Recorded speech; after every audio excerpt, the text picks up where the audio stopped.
Hi, everyone around the world.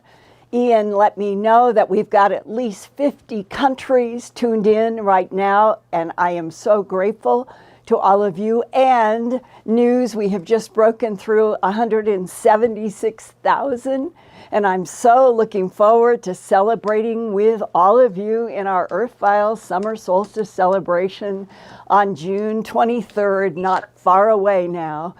Ian is receiving and organizing your recorded questions, and they are to be sent to questions@earthfiles.com. And if you don't want to do a video recording, but still want to ask me a question in that summer solstice celebration, please send a still photograph with your city and country along with your question to questions@earthfiles.com, and I'll answer live in the broadcast. Now, meanwhile, there is confusing COVID-19 news out of the UK today. The good news is that, quote, on June 1st, the UK reported no COVID-19 deaths within the past 28 days since a positive COVID test was last reported. This has not happened since July 2020, a whole year ago. But at the same time, new coronavirus cases in the UK are rising because of that terrible Indian variant.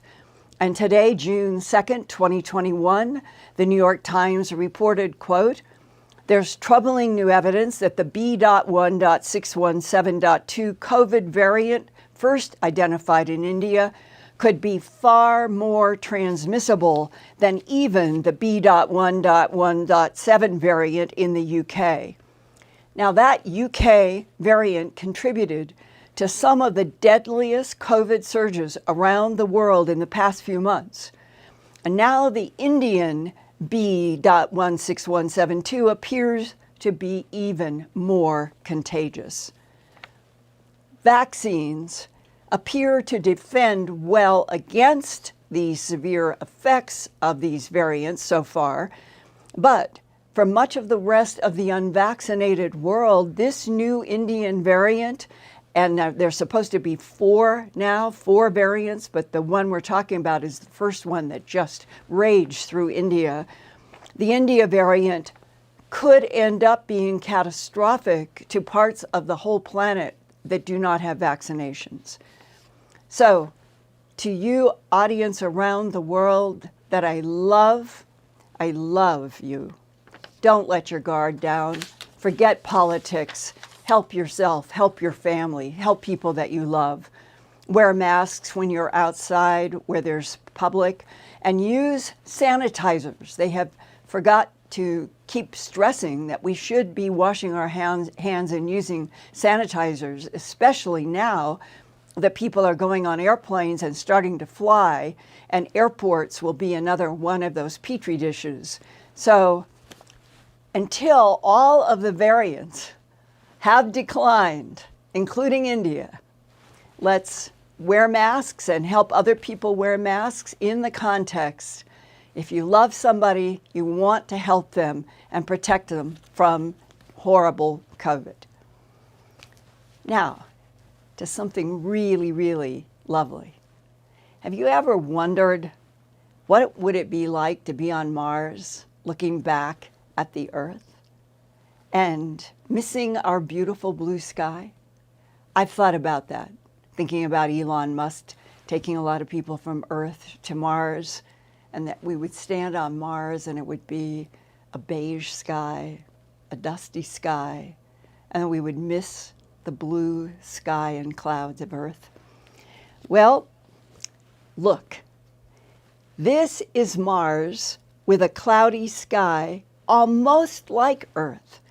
Recently, NASA's Curiosity rover blog posted images of wispy twilight clouds in the Martian sky filled with ice crystals that scattered light from the setting sun. Some of the clouds even shimmer with faint colors. The twilight clouds are also known as noctilucent, a Latin word for night shining. Here are these clouds. They get brighter as they fill with ice crystals. In this Curiosity image, you can see faint iridescent reds, greens, blues, and purple colors. Mark Lemon, who is a PhD atmospheric scientist with the Space Science Institute in Boulder, Colorado, says that scientists noticed clouds forming over NASA's Curiosity rover in 2019. So this year of 2021, NASA scientists had Curiosity start photographing Martian clouds when they first appeared in late January 2021.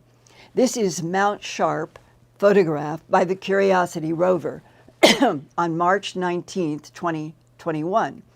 Each frame of this image was stitched together digitally from 6 individual images that Curiosity rover took. And Dr. Lemon says, quote, "If you see a mother-of-pearl cloud with a shimmery pastel set of colors in it, it's because the cloud particles on Mars are all nearly identical in size and the clouds have grown at the same rate. It's really cool," he said, "to see the sky clouds shining with color on Mars." Now, from the red planet back 210 million miles to Earth and Washington, D.C., it's now June 2nd, and the 180-day countdown to UFO UAP information from the Department of Defense is supposed to come on or before June 24th. Many of you have been asking me to please repeat details from the COVID funding bill that hopefully will provoke more facts and not deceptions from our government. So here is the page in the COVID funding bill that was signed December 27th, 2020. And you can see that title right at the top, Advanced Aerial Threats. Then, quote, directs the Director of National Intelligence in consultation with the Secretary of Defense and the heads of such other agencies as the Director and Secretary jointly consider relevant to submit a report within 180 days of the date of enactment of this COVID funding bill. That was the December 27th, 2020 signing. So June 24th is 180 days later. And to the Congressional Intelligence and Armed Services Committees on Unidentified Aerial Phenomena, also known as anomalous aerial vehicles, close quote. Now, paragraphs 3 and 8 requested, quote, a detailed analysis of FBI data, which was derived from investigations of intrusions by unidentified aerial phenomena over restricted United States airspace, close quote. Paragraph 7 adds the question about foreign adversaries, quote, identification of potential aerospace or other threats posed by the unidentified aerial phenomena to national security and an assessment of whether this unidentified aerial phenomena activity may be attributed to one or more foreign adversaries, close quote. And a foreign adversary could be Russia or China or North Korea on Earth, or it could be a foreign adversary from another solar system or even another galaxy. Now, since World War II, UFO UAPs have been tracked on radar at very high speeds, doing 90-degree angle turns and then stopping instantly. UFOs have also been seen hovering in the sky and then suddenly going straight up to outer space in maybe 1 or 2 seconds. Now let's compare those 1940s UFO abilities to right now in June 2021, 75 years later. Luis Elizondo, a career counterintelligence specialist, was assigned in 2008 until 2012 to work as director of a new Department of Defense program called Advanced Aerial Threat Identification Program, also known by the acronym AATIP. Mr. Elizondo has described UAP UFOs to have 5 common traits, or observables, as he calls them, that are not in human technology. It's certainly not our own technology. And so the first one is instantaneous acceleration, the ability to go from point A to point B and change directions fairly rapidly. To put that into context, the average human being can withstand about 9 G forces for a short period of time before we start experiencing negative biological consequences, redouts, blackouts, etc. To put that into contrast, an F-16, which is one of our most highly maneuverable aircraft, can perform about 17 Gs before you start having structural failure. Wings begin to snap off. The objects we're seeing are doing 300, 400, 500, 600 Gs. Obviously well beyond the healthy limitations of anything to withstand. The next observable is hypersonic velocity. So let's take this pen again, and this is our airplane. Hypersonic velocities are those speeds that are described at Mach 5 or above. Now, we do have aircraft that can do that, and we have some missiles and some technology. The space shuttle, for example, to get to escape velocity would have to go much faster than that. The SR-71 can, let's say, at 3,200 miles an hour, if it wanted to make a left-hand turn, would take about half the state of Ohio to do it. And yet the things we're seeing are doing not 3,200 miles an hour, but 8, 9, 10, 11,000 miles an hour in our low atmosphere and able to do these crazy right angle turns. So that's something pretty obviously. And you saw this. You saw this. Yes. You witnessed this, and that's how you're able to calculate the speeds and maneuverabilities, is because you saw things move that fast. Well, we calculated through also additional information. So it wasn't just seeing is believing. It's through radar data.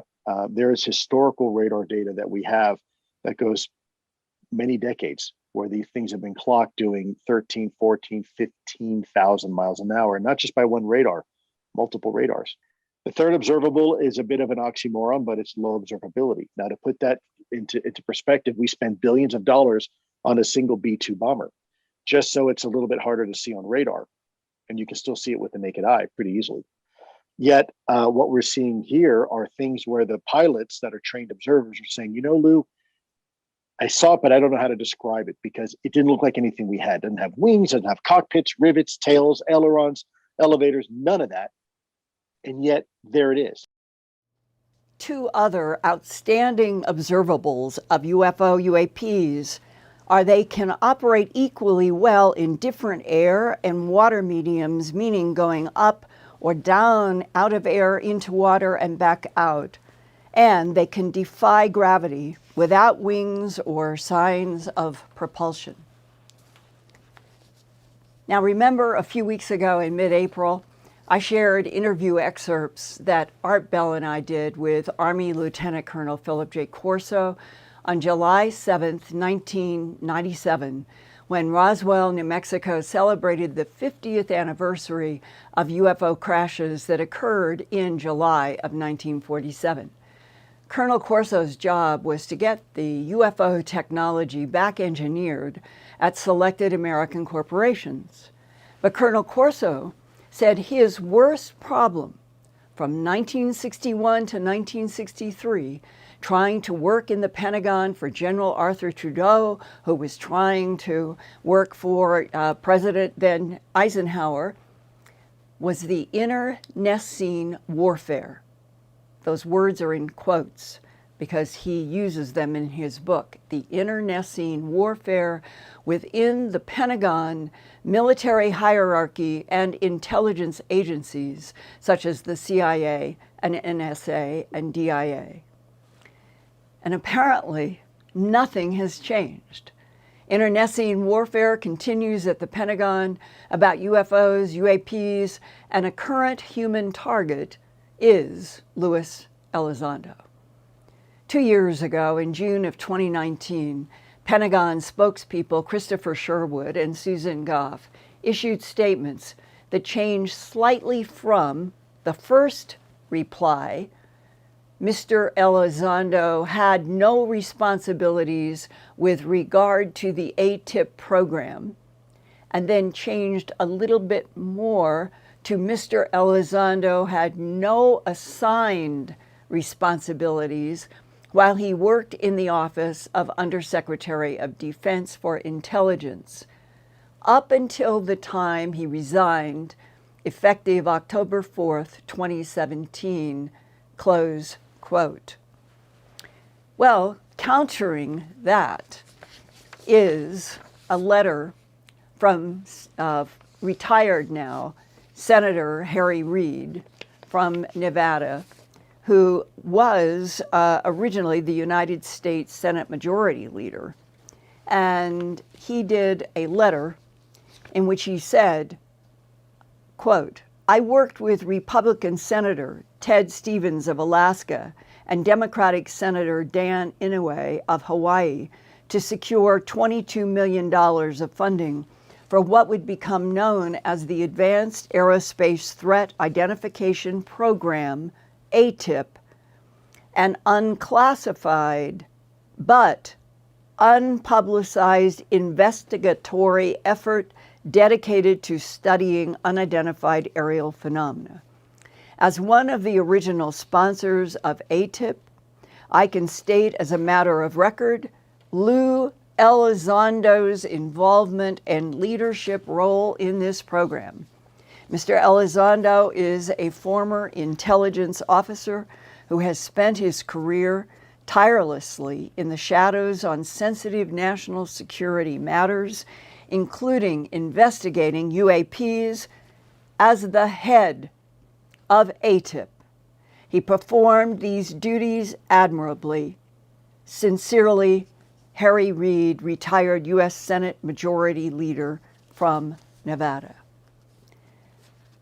Recently, I talked with longtime constitutional and public interest attorney Danny Sheehan, who is now Lue Elizondo's attorney. Sheehan defended the New York Times in the Pentagon Papers case of 1971 and established a nonprofit public policy center, the Romero Institute. 1 month ago, on May 3rd, 2021, attorney Danny Sheehan filed a 64-page complaint for his new client, Luis Elizondo. That same date, the Pentagon's Inspector General issued this evaluation of the DoD's actions regarding the unidentified aerial phenomena allegedly related to military and spy agencies accused of stiff-arming investigators that want information about UFO sightings. Danny Sheehan's list of charges on behalf of Luis Elizondo with the DoD's Inspector General include malicious activities, coordinated disinformation, professional misconduct, whistleblower reprisal, and explicit threats perpetrated by certain senior-level Pentagon officials, and DoD malfeasance, because so many UFO UAPs have been reported over nuclear missile sites and other locations, such as warships. But the Department of Defense is, quote, doing nothing about the UFO UAP presence, according to Lue Elizondo and Danny Sheehan. And that is the malfeasance charge. Also, DoD is threatening to take away Lue Elizondo's security clearance, as it has already stripped his colleague Chris Mellon's security clearance. Christopher Mellon was former Deputy Assistant Secretary of Defense for Intelligence during the Clinton and George W. Bush administrations.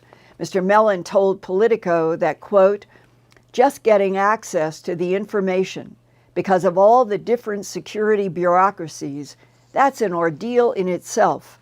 I know that the UAP task force organized under the Navy has been stiff-armed, denied access to pertinent information by the Air Force, close quote. Then, as of May 27th, 2021, a week ago, John Greenwald at the Black Vault reported that his 3-year-long effort using the Freedom of Information Act to request Lue Elizondo's Pentagon emails has produced this DoD reply. Quote, after thorough searches of the electronic records and files of the Undersecretary of Defense for Intelligence and Security, no records of the kind you described, with the name Elizondo emails containing the word unidentified, could be identified. Please note that emails of former Department of Defense employees are not retained unless they are considered historical records and retained by the National Records Center. There are currently no existing email accounts from Mr. Elizondo. We believe that search methods were appropriate and could reasonably be expected to produce the requested records if they existed. Close quote.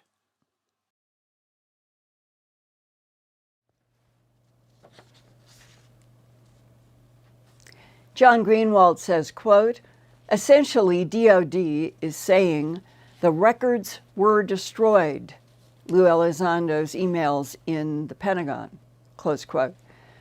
Well, John at Black Vault requested clarification, and the DoD took 2 more months after their first letter to reply further to Black Vault that Elizondo's emails were destroyed with no backup available. But were Lue Elizondo's emails really destroyed? Is that even legal? Or is it just another stiff arm to prevent the media and public from knowing what President Eisenhower, General Trudeau, and Lieutenant Colonel Philip J. Corso knew after World War II? I am picking up this book that I have shared with you so many times because it is so important. It is truly an invaluable history, The Day After Roswell, by Lieutenant Colonel Philip J. Corso, that was released in July of 1997 on the 50th anniversary of the Roswell UFO crashes. And I want to share with you Colonel Corso's words that are so apt now as they were then. The Soviets and the United States both knew the real targets of the Strategic Defense Initiative, SDI, were the UFOs, alien spacecraft thinking themselves invulnerable and invisible as they soared around the edges of our atmosphere, swooping down at will to destroy our communications with EMP, electromagnetic pulse bursts, buzz our spacecraft, colonize our lunar surface, mutilate cattle in their own horrendous biological experiments, and even abduct human beings for their medical tests and hybridization of the species. And what was worse, we had to let them do it because we had no weapon to defend ourselves, close quote. Turning to page 269.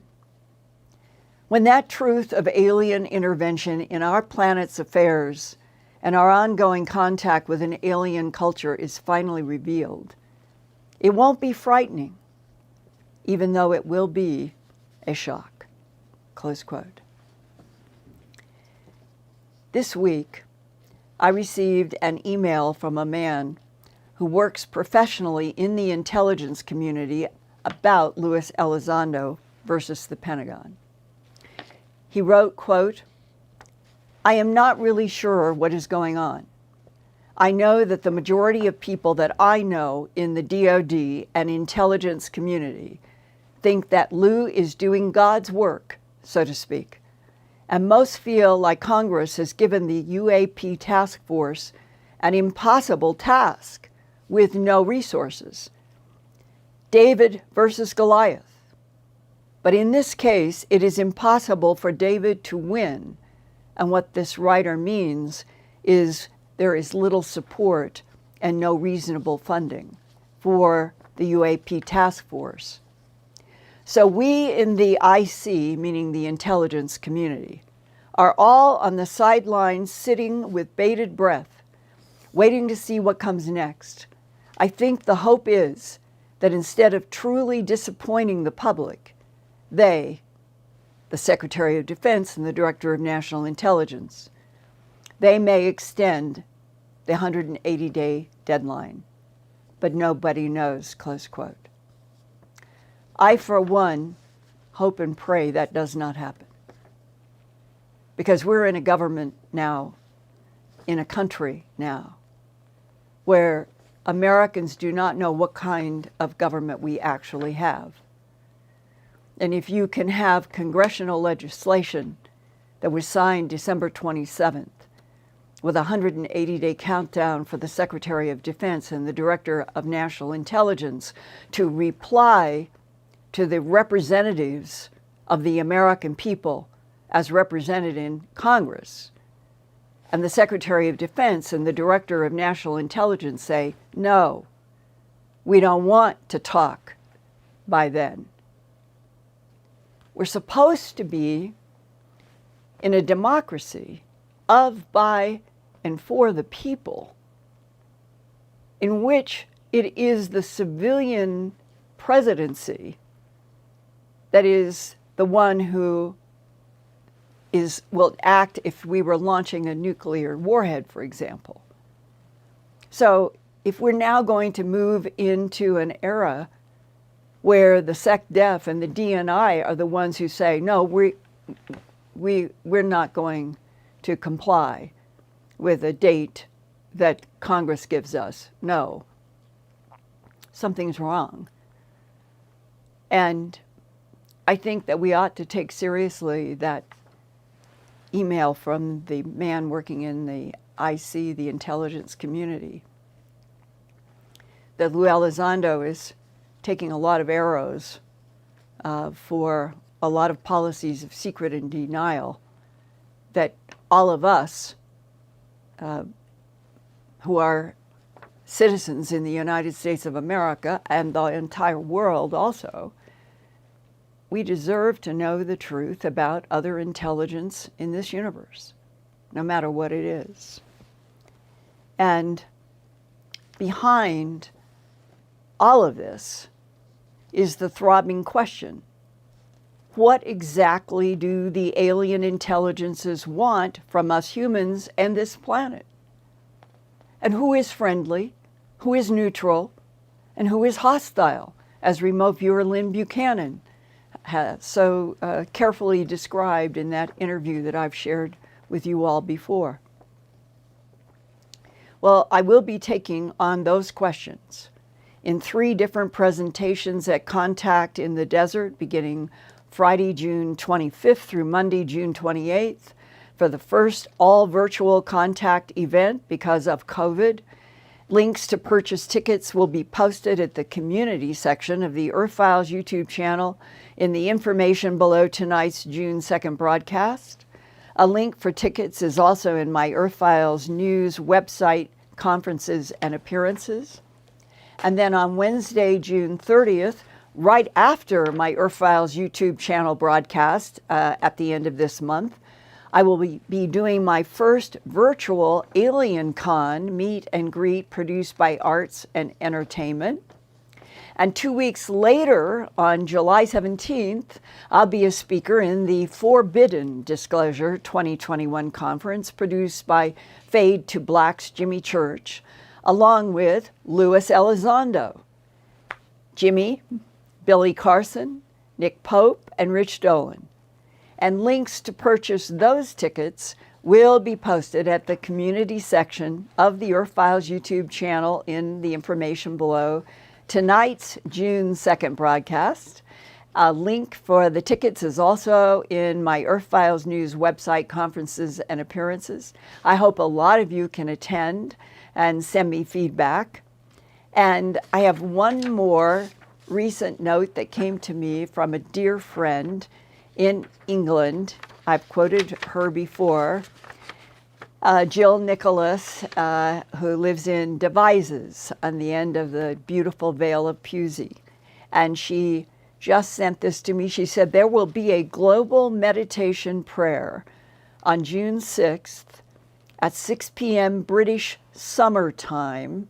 So that would be around the world. You'd have to calculate what time is it in the UK and find out what time it is in your city, with the positive intention of sending collective, powerful frequencies to the divine field, as I call it. And now Jill has started referring to the divine field as well. We will be manifesting truthful disclosure in all things. That's their goal. So we've just been talking about a whole lot of complex and not very straightforward issues, and they are going to be asking for truthful disclosure in all things by feeling that it has already come into our existence, that's the approach they're going to take in this global meditation. Thought you and maybe your lovely viewers might like to take part. Love, peace, and truth from Jill Nicholas. Hi, Jill, and everybody listening. This is a time, if there's ever been a time, and even Chocolate's getting into this, when we all need to be trying to reach out with our mind and our soul and our heart to the divine field to ask for help on this planet. We need so much help to avoid violence, lies, manipulations, and to replace it with love and truth and peace. On that note, Ian, with Chocolate now joining me lying down here with his tail, and Fluffy's around here too, I would like to dive into questions and comments. Okay, thank you, Linda. That was awesome. We've got Thank some you. super chats to say thanks for. Here we go. All right. Moonbird. Oh, Moonbird. Love you. I think I missed Moonbird off the list last week, but Moonbird was there, but I just missed them off the list. So there we go. Search for the Truth. Bob Thorson, Dr. Dolores Mise, Toby Swalley, Chad Benson, Synaptic Jen, Dave Goodridge, Julia, Valerian the Mac 3, Manda Panda, Caroline Boyce, and Solace Creations. Oh, thank you, thank you, thank you, thank you, thank you. It's so interesting. It's right when you finished, Ian, the sun, it was almost poetic to everything we've been thinking about and talking about. The sun burst through some cloud over in the west, and I have Sandia Crest, the big, big granite mountain, and it just went gold. That's what, just gold as you finished. That was my stunned silence. Yes, I've seen those mountains as well. And I wish I could show it to you right now. Anyway, thank you, everybody. Thank you so much. I also want to say, you mentioned that all the countries, we're logging 50 countries at least at the moment, Linda. Thank you. There seems to be an island theme going on. We've got currently the views from last month show that Malta had about 45 views. We've also got Jamaica here tonight and the Isle of Wight from the UK. Oh, I welcome all of you. Our whole goal at Earthfiles is to keep expanding to all of you everywhere in all languages. And I get a lot of emails now, which I go to Google Translate. So even if you write to me in another language, I can then go and translate. And then I can write you a brief reply, and I can get it translated back into your language. I have done that with a few people. So just know that internationally, if you don't speak and write English, and I wish I spoke more languages, but at least we can communicate now through the translation. So welcome islands, welcome mountains, welcome continents, welcome everybody. So Ian, what comment and question do we have to start out? Yes, tonight? let's go straight in there. Linda, do you think that Louis might be leading the charge on the 24th of June reveal? Luis Elizondo? Right, yes. Do you think he might be leading the charge? Well, I have compassion for him. I think that he's in a very difficult situation.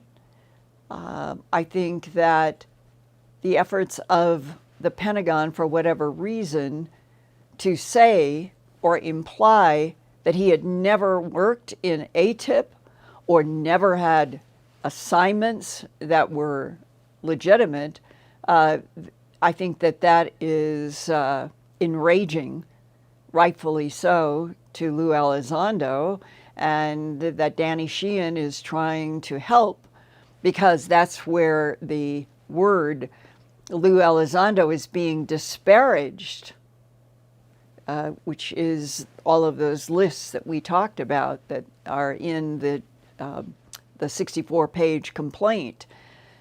And the unanswered question, maybe even for Luis Elizondo, is who precisely in the Pentagon, probably hiding behind SAPs that nobody can have access to, why are they attacking Luis Elizondo? Why are they attacking him indirectly or explicitly right now when, if I were in the Pentagon shoes, if I were SecDef or DNI, I would be grateful for a 180-day countdown by the representatives in the United States for setting something in which they could reply. There are so many facets which this government could reply with some facts and truth. And at the top of my list would be simply, finally, just saying the words, yes, we can confirm UFO, UAP are not made on this planet. They are the work of other intelligences in this universe. Here's what we know about it. Why can't they just do that much? And to say that the SecDef thinks that right now that the easiest thing to do is just blow past the deadline and do whatever they want to do. I hope, for the sake of this very fractured and seems to me injurious time in the United States, where people are getting divided more and more, that the SecDef wouldn't do that. For the sake of some kind of cohesion that we need back in the United States. The whole political landscape is becoming dangerous, more and more dangerous. All of these daily violences. So if we had some honest truth presented by the Pentagon, they've got all of the background and the history from Eisenhower and Truman and Corso and General Trudeau, and there is a tremendous amount of information that they could finally release and say, yes, the Psalm 101 training manual having to do with the retrieval of extraterrestrial biological entities and their technologies, the title of that training manual. It's not a mystery to people who have investigated. It's only a mystery and a question to the media who have never been exposed to the documents and the interviews that some of us who have spent a lot of time investigating. What are the facts? Where are the documents? What did Truman and Eisenhower and Churchill and coming up in further after the war, what did they know? Where are those files? Why can't the world now, in 2021, be told and exposed to all of those older records which lay it out? And one of the best books for looking at the facts and the truth is The Day After Roswell by Lieutenant Colonel Philip J. Corso. And there are other books like mine as a journalist, that An Alien Harvest and Glimpses of Other Realities, Volume 1 and Volume 2. Volume 2 sold out, but we're going to have a whole bunch more in 2 weeks, and Mysterious Lights and Crop Circles. But in there also is a lot of evidentiary material about the forensic investigations and animal mutilations, and lots of transcripts having to do with what people who have interacted with the beings in the abduction syndrome. And I don't think of it as something that is scary or going to cause people to collapse. I think that there is tremendous interest by teenagers.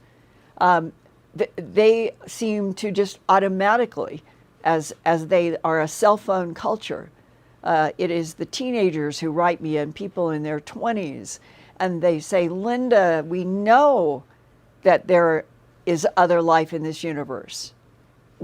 Why isn't our government telling us? Why does it have to be a lie behind all of these policies of denial? Very good questions. Now is the time for this government to start bringing people back together, and here is a subject in which more could be done if they would start telling the truth. And the media would then have a lot of interesting subjects to investigate beyond politics. So that is my biggest concern. I really thought that intelligent people in the Pentagon could use the 180-day countdown so productively and successfully to start laying out we're not alone in this universe. We never have been. And so that I hope they don't make the mistake of pushing everything off again. And I would welcome what all of you think. It is a complex time. There are lots of opinions, but truth. Let's all go for truth, including the SecDef. Okay, Ian, what else have we got? Well, following on from that, Linda, there's a comment that says, animal mutilations, are they the smoking gun? Well, here's how I look at that. I know from all of the field research and working with pathologists and veterinarians and talking with so many people in law enforcement and so many ranchers, if you take just the statements from at least half a dozen people that I have looked in their eyes and I have talked about what they saw on their ranch, and these were discussions between September of '79 and May of 1980, when I was every single day, 18-hour days for 9 months, working to produce a strange harvest. And when this rancher and this rancher and this rancher and this law enforcement person, and they all basically tell you the same thing. We have seen round glowing lights in the sky over a pasture where a beam comes down and an animal rises in the beam. And they get scared and they go back to the ranch house, and they don't go back to the pasture till the sun comes up, and there's a mutilated animal. Ear, eye, tongue, jaw flesh, genitals, rectum, all excised, no blood. And for a lot of law enforcement, the cases that really, really persuaded so much of law enforcement was, if you're in Colorado in the summer into the fall, there are lots of pastures that go really dry. Not just Colorado, others, but that's where I was then, at the CBS station in Denver. And I've been many times where here is, let's say, a 1,700-pound steer or 1,800-pound cow or whatever, and they are lying in, they call it, it's just a name, the ranchers, face powder. It's dust. It's dust, nothing else but dust. No grass, no sagebrush, just dust is where they have found a lot of these animals. And the one that is in An Alien Harvest or Glimpses, Volume 2. The animal, this was a 1,700-pound steer. And the hooves looked like they had been glued together. The animal was lying, it was dead, but it was absolutely, if I glued my hands together, and you can imagine somebody gluing the hooves together, that's how close and perfect the front and the back. The hooves were right on each other. There was not, it was all dust, face powder dust. There was not one line of struggle, no movement, and there was not a single track around this 1,700-pound steer, and not the steer's own tracks. And Sheriff Tex Graves from Sterling told me that he and his deputy, he said about 20 feet out from the steer, he said to his deputy, "Stop. We're not going to walk in there till we've gotten a lot of photographs showing this face powder ground." And he took Polaroids, and they went around and around like 3 meters or 12 feet or something out around the body, taking photographs so you could see there was not a single track. And the sheriff said,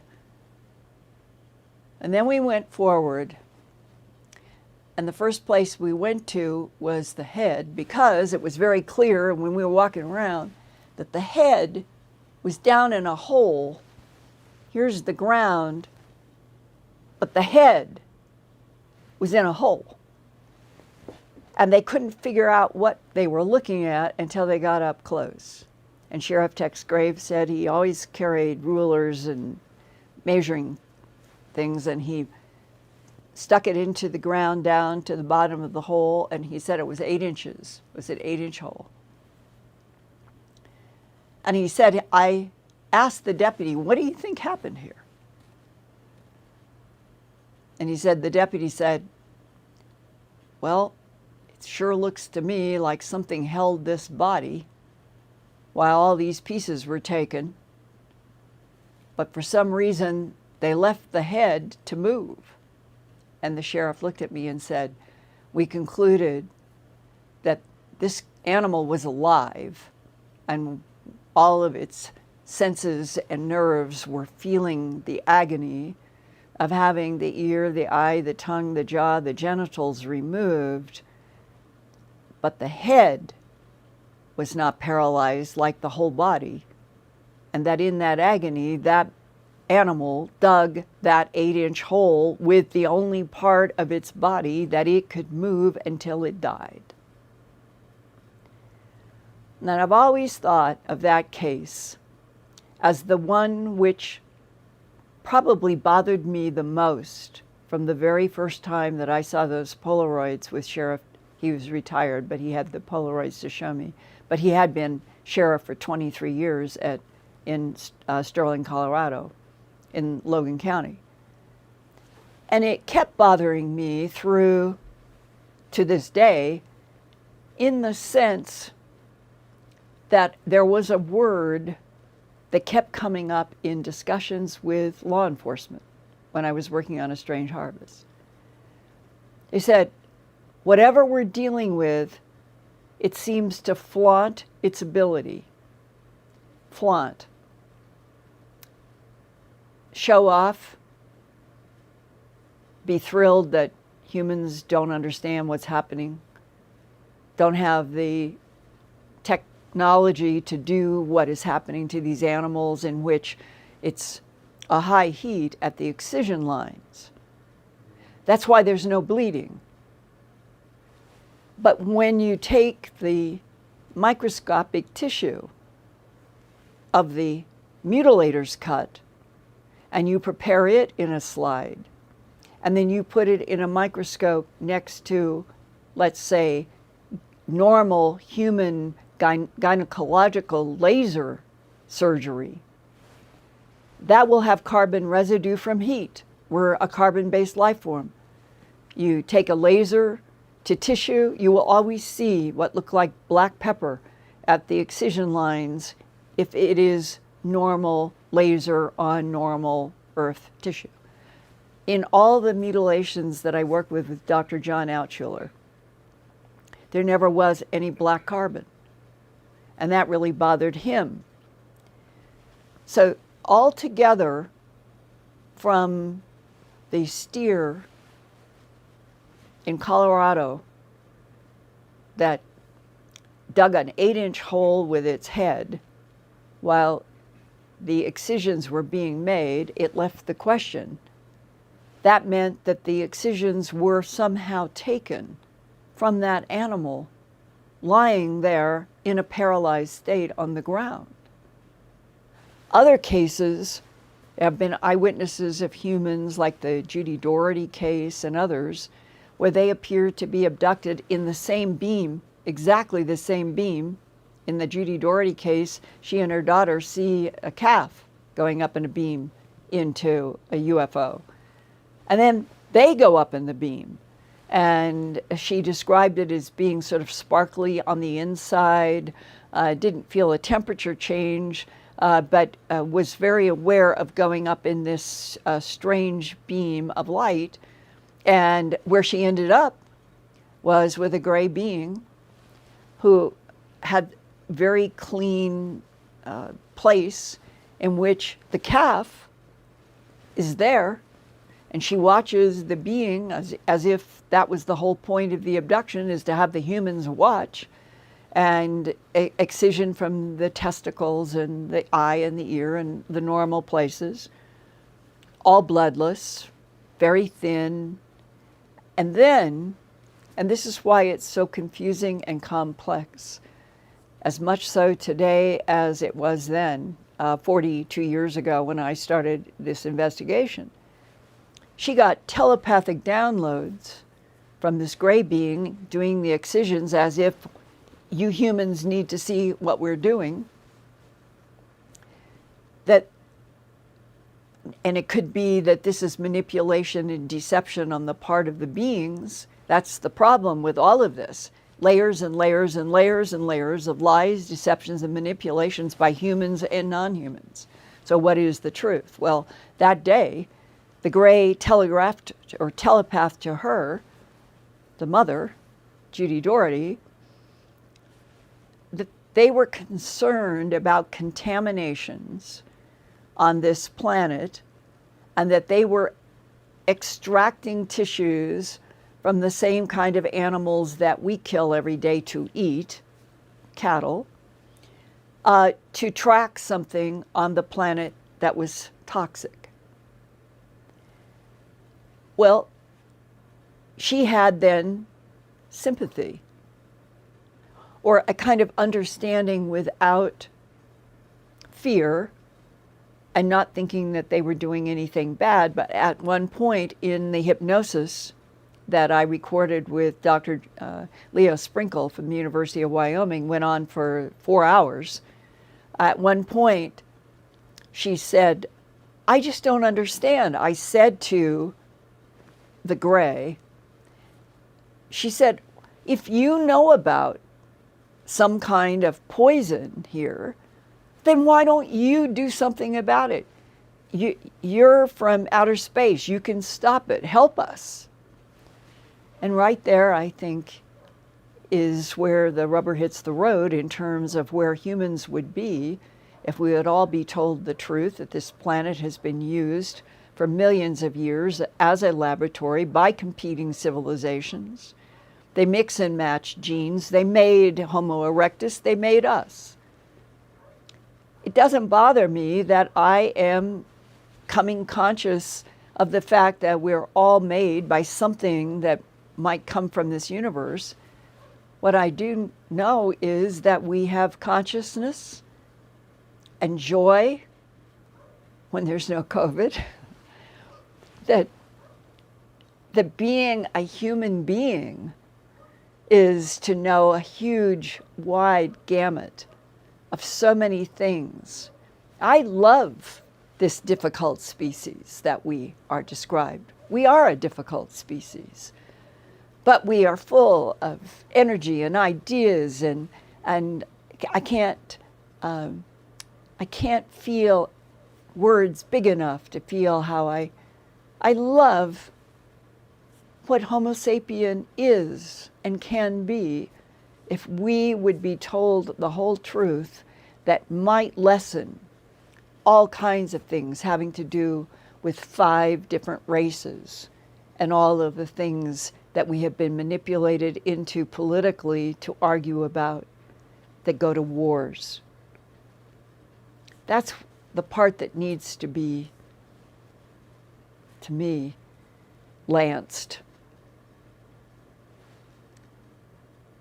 So maybe the non-humans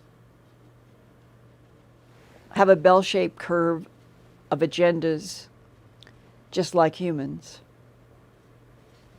And if we would just start getting truth, if we would just start learning, are there hostiles? Where are they? What do they want? Why are they hostile? What is wrong with having honest global discussions about the SAPs and the secret files that have been there since World War II and before, about other life in the universe, instead of pretending this strange concept that humans are the only intelligent life in this cosmos? That's just such a strange paradigm that has been sort of superimposed on this planet for at least the last 2,000, 3,000, 4,000 years. Where did that come from? Makes no sense at all. We now know through Hubble there are at least 3 trillion galaxies in this universe. 3 trillion. And we're in one tiny little offshoot arm of the Milky Way galaxy. So just sheer logic. There's got to be all kinds of consciousness throughout this universe, all these galaxies, and then I interview somebody like Roger Penrose, who got the Nobel Prize for his work on black holes, but he also wrote a brilliant book called Cycles of Time. And I interview him, and we start out, no, not a singularity. No, there's no beginnings and no endings. No, it's an infinity of recycling and recycling and recycling. So where have our souls been? Where have our souls been before now? Where will they go when the matter body declines? So those are all big things I know. But that's the context in which we should be thinking and looking at the 180-day countdown. Countdown to some facts and truth and break through this absurd and unfair policy of denial about the fact that we are not alone in this universe. Sorry, I got off on a long arc there, Ian, but this is like a time where to me the issues are so big and they provoke me so deeply that it's hard to talk about them shortly. But I promise, one more question and I'll do it short. Are you there? Okay, Linda. Yeah. I just wanted, before we go into to perhaps the last question, I just wanted to reinforce, can people please keep sending in their video questions for your summer solstice celebration? And if you don't want to send a video in, you could send an audio question with a picture. We've had a few of those. We've had some great questions coming in. Yeah. So I'd like to ask people to keep them coming in. Yes, Ian is so good at doing all of this, and don't be shy or concerned. Send a still photo and where you are if you don't want to do the recording. But if you want to do the recording, remember back in March when we did I think it was 75,000 subscribers, that people were raising glasses of different drinks and stuff, and those were fun. And the same thing, you can do the same thing in still photos if you want, or a still photo of your environment, and send in your city. I would love to know the city and the countries. And then I will do my best with Brad. Brad is the bell ringer. And we did that. That was so fun when we did that first one. And he's very good at keeping me. It was what, Brad, every 2 minutes? I think I tried for 2 minutes. So on this summer solstice celebration, we will do it again with champagne and all of your new questions. And by then, we will know, I think, I hope, whether or not the SecDef and the DNI are finally going to start telling us some truth. And so that show should come around that time, whether we know that they're going to blow us all off and extend the date or comply with the congressional request for a report. So that's when we'll be doing that June 23rd show. All right, one last question tonight. Yeah, the last question is quite a good one. Do you think that the images that we are being shown in the videos that have been released and acknowledged by the Pentagon of the Tic Tac type craft are actually unpiloted alien probes or drones? And do you think that may be part of the agenda? High likelihood. I'll sum up sort of where my thinking is on this night of June 2nd, 2021, having started this long journey in September of 1979, green as green can be. And back then, all I wanted to know was what could be doing the animal mutilations. And I sit here tonight, 42 years later, and it feels like I have been taken through the entire universe in 1,000 layers, that it's so complicated. That's why I call it the 16-layered chess game. And artificial intelligence, that's at the heart of so much, because increasingly people that I have talked to in terms of whistleblowers or even abductees say that the grays are largely artificial intelligence. If so, who are their progenitors?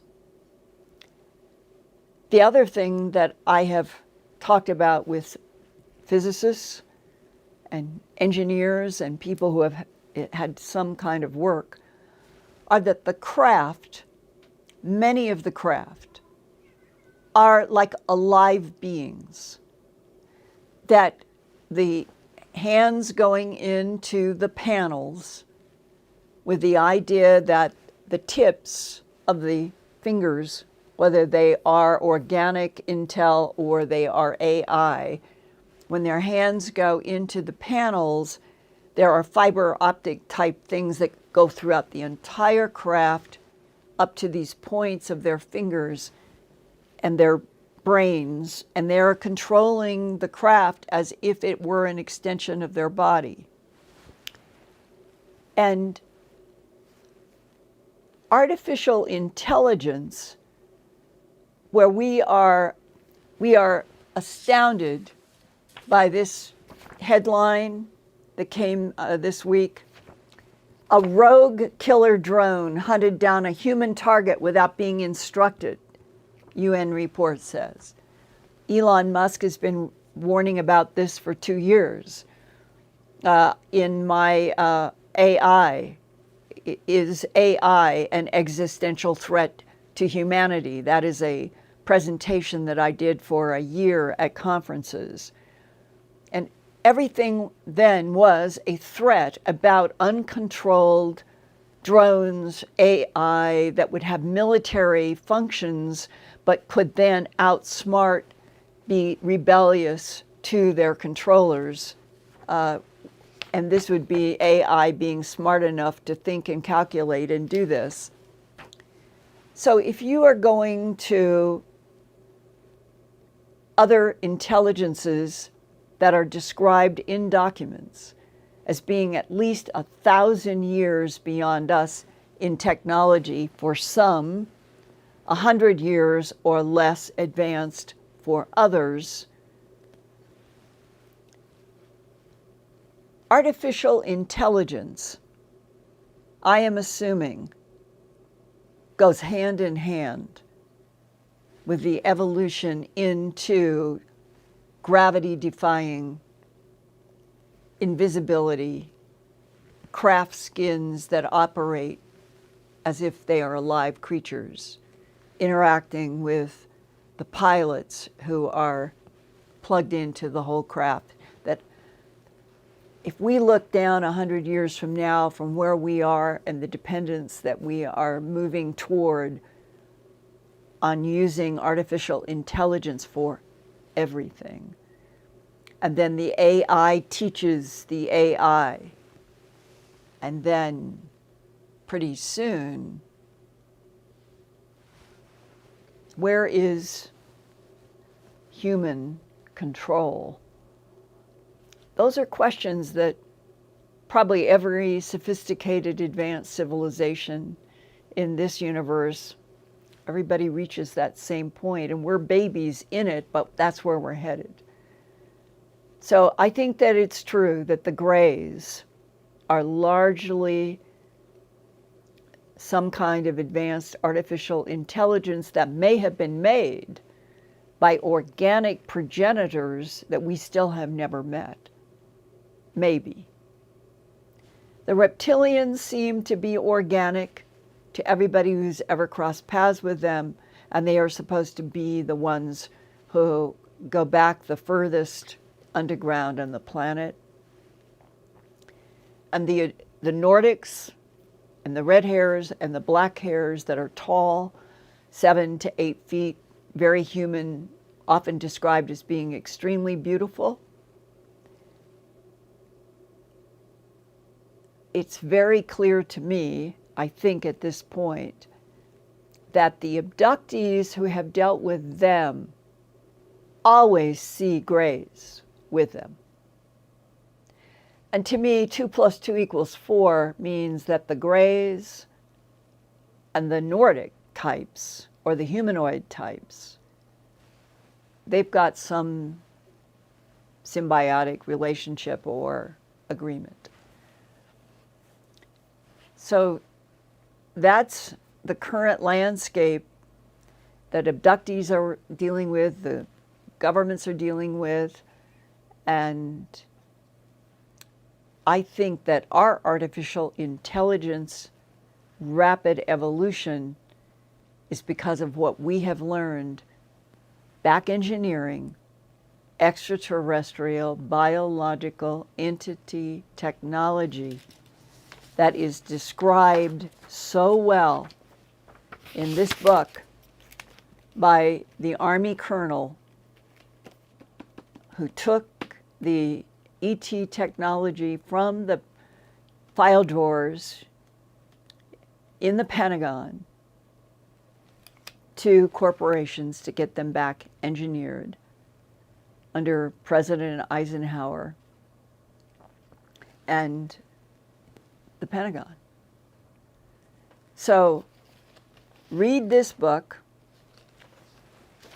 read my books, read other books, really study this, and realize that we are right at the intersection now where we could revolutionize our entire understanding of who we are, what our past really is, all of the ancient sites that keep emerging from deep underground, and that from here on out through this cosmos, that there are other intelligences that we might someday meet. And by then, I would hope that by the time we are out in the universe meeting other species on their own planets, that we will finally have stopped wanting to use any kind of nuclear weapon on this dear Earth. I love life. I love light. I love you. Please, please, go after peace and love and light and help the SecDef and the DNI and all the military people feel comfortable in just telling us the truth. See you next week.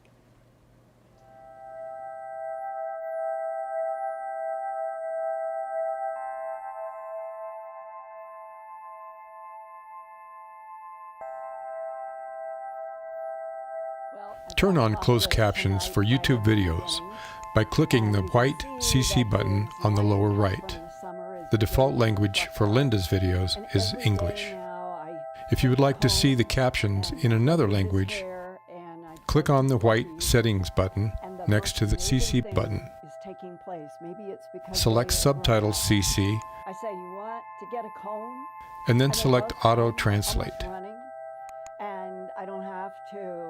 Select a language, and the captions will now appear in that language. Sort of gone through, and they will hold their heads. I never had a cat do that before. And they'll pull against the comb, helping me get out snarls. And I think it's the best they've ever been.